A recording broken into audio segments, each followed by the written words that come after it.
Welcome back to What Would It Cost? On today's episode, we're talking all things social media and the power of social media in the real estate market. And big shout out to Mike and Paul Gibo from Premium Barbershop. They're awesome guys, and they just opened a location at Weston in Rutherford. And it's a brand new barbershop where they dialed in every square inch of it and blew their brains on the renovation. So it's absolutely beautiful. They do a great job in hosting. They got a nice espresso machine there, a little bar set up, and they got 6 barbers just ripping cuts all day, every day. So go check them out. That's Premium Barbershop. Shout out Mike and Paul Gibo. What is it going to cost? How much? Hi, my name's Nicholas Regina. My name is Michael Sakuro. And you're listening to What Would It Cost? Is that good? All right, so today we want to welcome our guest, Jessica Ragamov. Hello, everyone. Thanks for having me here today. I'm very excited. Oh, thank you for coming out. We're excited to have you. Yeah. Tell us a bit about yourself and what got you into the real estate market and what you were doing before that. Awesome. So my name is Jessica. I'm a realtor that services primarily the Vaughan area. I was born and raised in Vaughan, so that's my bread and butter. I got into the industry a year and a half ago. I think I'm in a year and 7 months now. Prior to that, I was a high school law and French teacher. So the story is quite interesting. When people ask me what led me to get into real estate, there's one thing that happened in 2017 that really pushed me to say, hey, okay, I really want to do this. And that was reading the book Rich Dad, Poor Dad. Oh, I don't know if you Robert Kiyosaki. Kiyosaki. Yes. How to build real wealth. It was so good. And I read the book and I was like, all right, I've got to make changes in my life. But prior to that, when I was younger, when I was 8, my dad is super passionate about real estate. Nice. And every weekend, every Sunday, we would go to open houses and presentation centers. My mom was not interested. So she's like, Jessica, go with dad. I don't want to go. And so that's kind of where things started. I was 8 years old. I wasn't going to do anything in real estate back then. And moving forward, I ended up going to university, got my degrees, and I realized there was more that I wanted for myself, for my family, for my sphere. And so after I graduated actually from York University, I got my Bachelor of Education. That week, literally, it was June, I believe, I went onto the Humber website and I was like, I'm getting my license. And I called my dad. I was like, hey, Pa, so I'm going to get my license. He's like, yeah, I told you to do that years ago. So when I was 20, essentially the projection was to become a criminal lawyer. So I was super interested in criminal law. I was studying criminology at York. And I had an option to go work at the Crown Attorney's office downtown, Old City Hall. Nice. Wow. Because that was my projection and that's where I wanted to go, that was the space I wanted to be in. I said, okay, I'm going to do this. I'm going to apply for this position. If I get the position, fantastic. And if I don't, I'm going to get my license. Right. So I said, look, it's in God's hands. Whatever it's going to be, it's going to be that. And so I ended up getting the position. So real estate was kind of put on the side. And I said, you know what? It is what it is. Fast forward X amount of years later, I'm back to where I wanted to be. Awesome.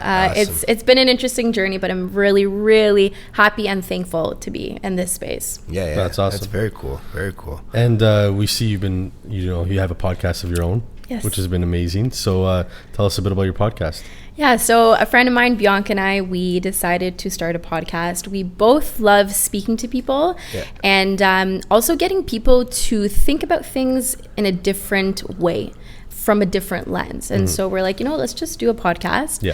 So we started it April 1st and it's been so exciting. Our first episode, we literally were not prepared. We had no idea what we were doing. We're like, let's just do this. Yeah. So we started that and it's been amazing for a lot of reasons. We're doing what we love. We are speaking to people on a bi-weekly basis. People from all over, and not just from Toronto. We have people coming in from Niagara, from other spaces, right? And we're also networking with people in our industry. And I know oftentimes people say that this is a cutthroat industry and it's like a dog-eat-dog world. I could see that, but I also try to see the positive of it. At the end of the day, we're working together. We're on other sides, right? Someone is representing a seller, the other is representing a buyer. But really, at the end of the day, we have the same goal. Someone's client wants to buy a house, someone's client wants to sell a house. Right. So why not work together? Exactly. And I really think there's power in people working together and networking. And you never know, when you're going to see the other person on on the other side, right? So networking has been really huge for us, and learning about people.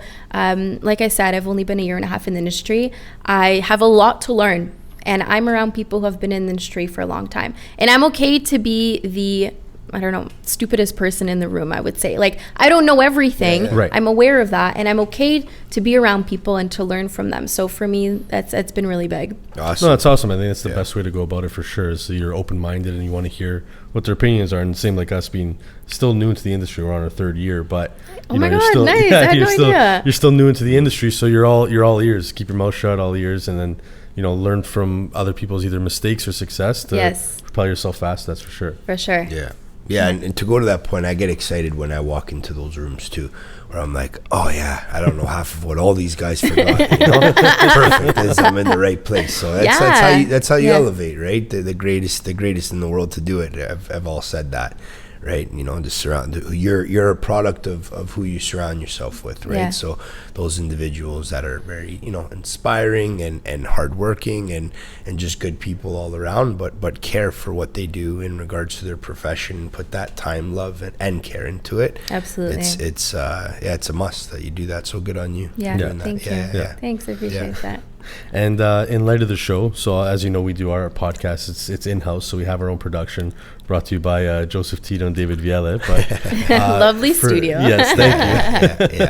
But for our viewers that they might be interested in starting a podcast, and that you're explaining before the show, some of your struggles because you don't edit, you didn't have the production. What's that cost look like, and what are the steps you went through to start your podcast and get connected with the right space? So I've been thinking about doing a podcast for 2 years now, and the question was how do I do this? Right. I don't know. I just want to show up somewhere. I want to speak with people, and I want someone to take care of the rest. Not that I don't want to. Thank you, boys. Not that I don't want to do that. It just right now I don't have enough hours in a day to take care of all of that. Right. So I think at the end of the day we see someone's picture and face and on a sign on a for sale sign, but there's a lot of work that goes in the back end. And I said I don't want to take care of that. So actually, were you guys on Clubhouse when it came out? Yeah. So we're in pandemic. We're not meeting people. I love meeting people. So I jumped on Clubhouse. One of my colleagues, Dre, she's like, Jess, get on this app ASAP. So I got on it, and I connected with a lot of people that are in our industry through that app. And it wasn't just agents. It was people that were providing services like media and all of that stuff. So I connected with a few people.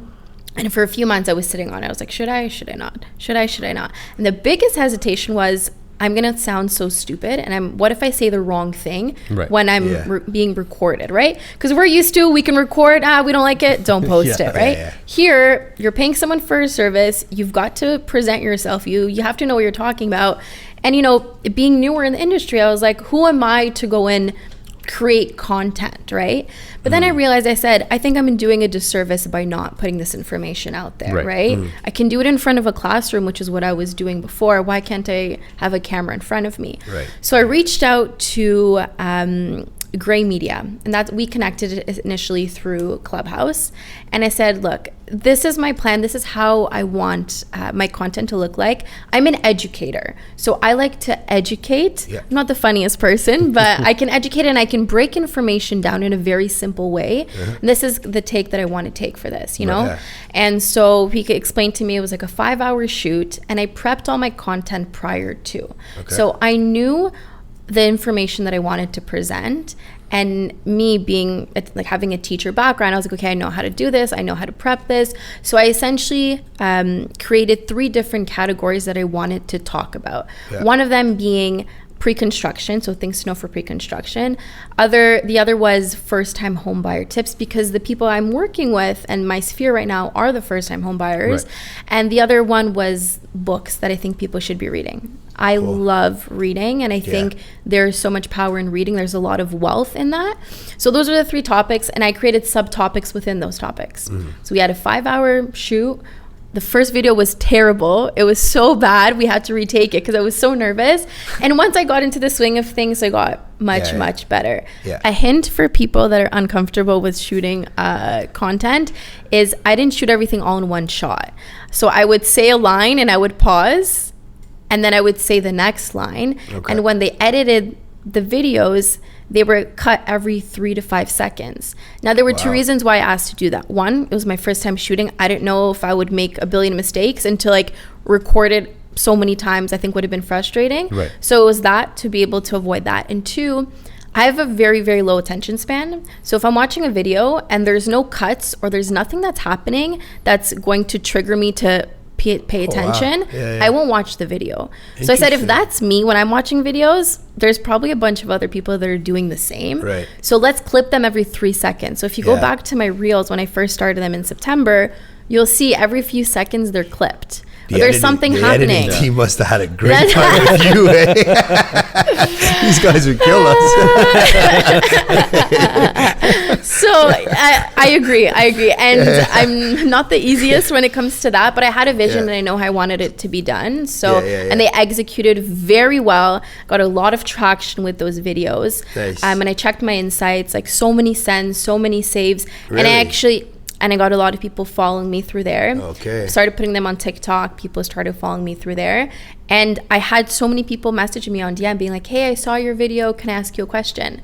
And I love sharing information. Yeah. So it works. Like it really works. And that's what led me to be comfortable to start the podcast. That's awesome. Wow. So 3 videos essentially with 3 different topics that you were talking about. And then you'd have subtopics that you go into that pertain to that subject. Yeah.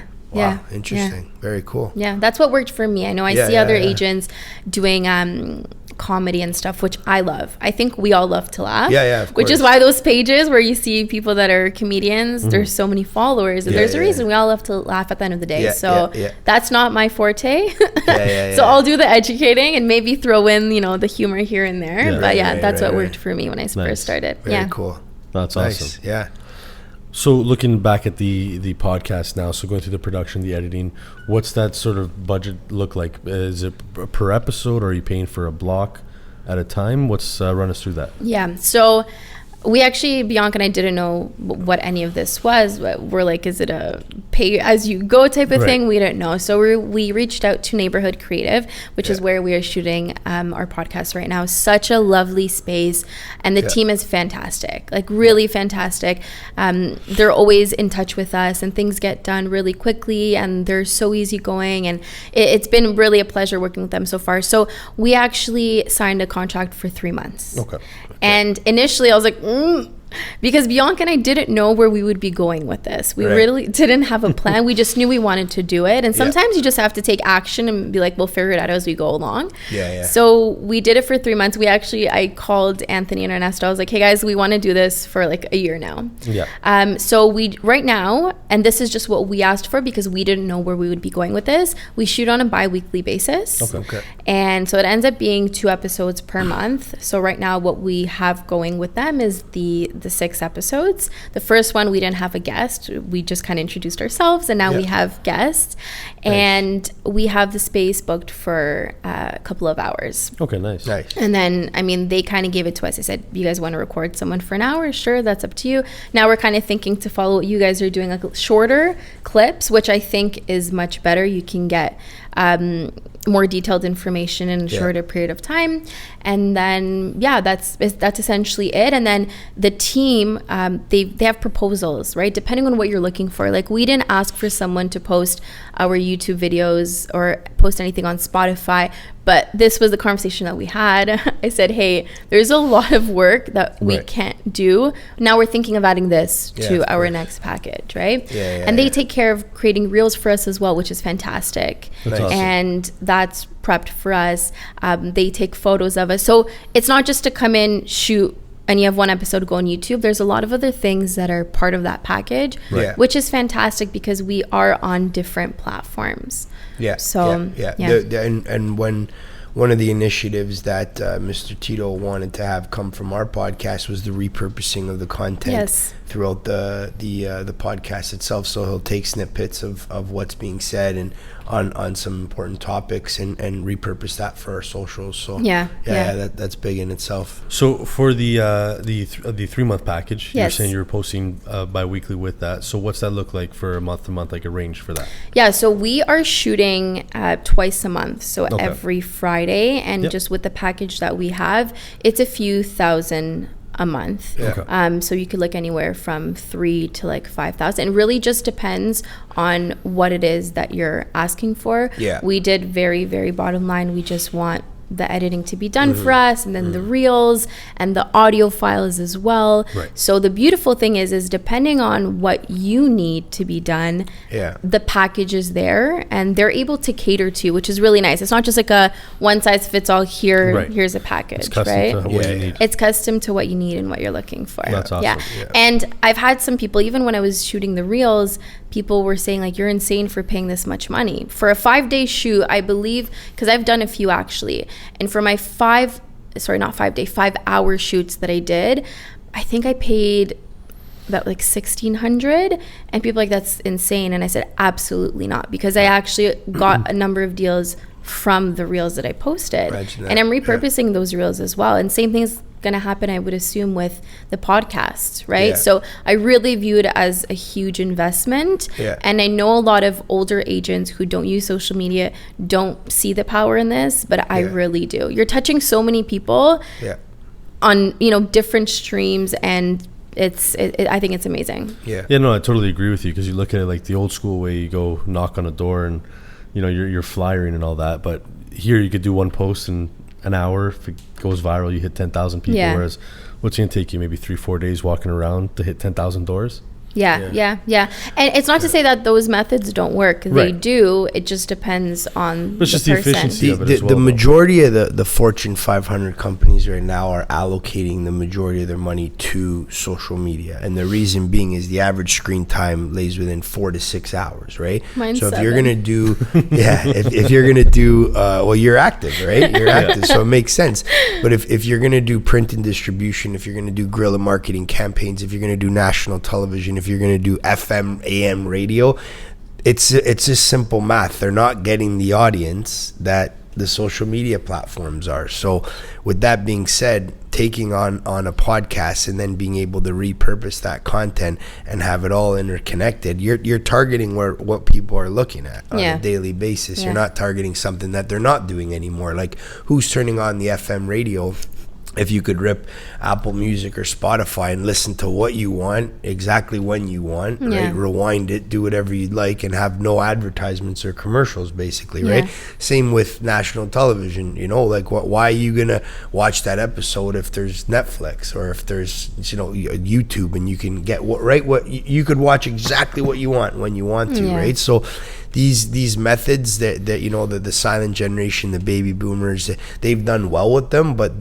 those methods were relevant at that time, right? This is the cutting edge style of marketing, and you look at what the best in the business do with these Fortune 500 companies, and you don't reinvent the wheel. You just simply continue on and go with the beat of the drum, right? I agree. Good for you on recognizing that so early in your career, at 1.5 years, right? Because prospecting the guests, booking them into the show, coordinating the times, understanding the subjects and what you're going to talk about, how to put that episode out afterwards, and then you're going to further layer it. You're going to bring on sponsorship. You're going to look at the length of the episode. You're going to want to drop more per week. That's all time that you're taking away from your day as an entrepreneur that you have to allocate towards the marketing. But you see so much value in it that you're putting yourself out there. You're doing it, and it's working, right? So good on you for doing that. I appreciate that. Yesterday I was reading a book, Think and Grow Rich, one of my favorite books, and the chapter that I was reading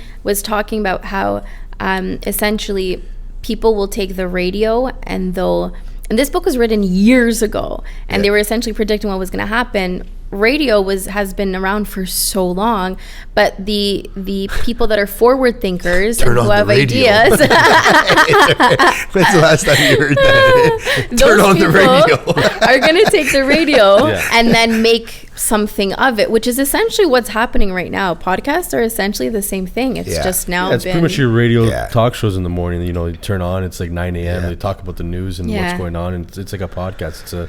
It's like the evolution of the radio is this. Exactly. Yeah, but you have options in regards to what you want to listen to. Like if you don't want to hear Dean Blondell, if you're tuned into 102.1 The Edge, you're gonna have to hear Dean Blondell, right? You like that music, but you don't like that host. So now there's just so many options out there. But shout out Dean Blondell, loved them on the way to the job site with the boys.